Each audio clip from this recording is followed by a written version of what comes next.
ছট পূজার এই অভূতপূর্ব দৃশ্যটি দেখুন। এই যে ভক্তবৃন্দ সবাই জলের মধ্যে দাঁড়িয়ে আছে এবং নমস্কারের ভঙ্গিতে, প্রণামের ভঙ্গিতে সূর্যদেবের আগমনের অপেক্ষায় আছে। সূর্য উদয় না হওয়া পর্যন্ত তারা এখানে থাকবেন। ভোর ব্রহ্ম মুহূর্ত থেকে ওনারা জলের মধ্যে আছে। অন্যান্য অনুষ্ঠানের মধ্য দিয়ে এই ছট পূজা হয়ে থাকে। এখানে দেখুন, দেখতে পাবেন প্রদীপ প্রজ্বলন করা হয়েছে।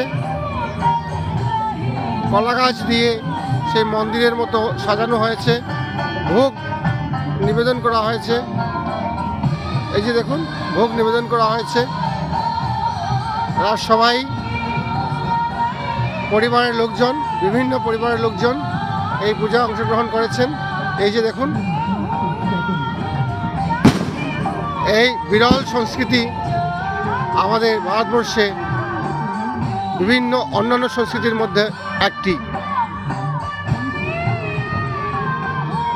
এই পূজা বিশেষ করে যারা হিন্দিভাষী অঞ্চলের লোকজন করে থাকেন।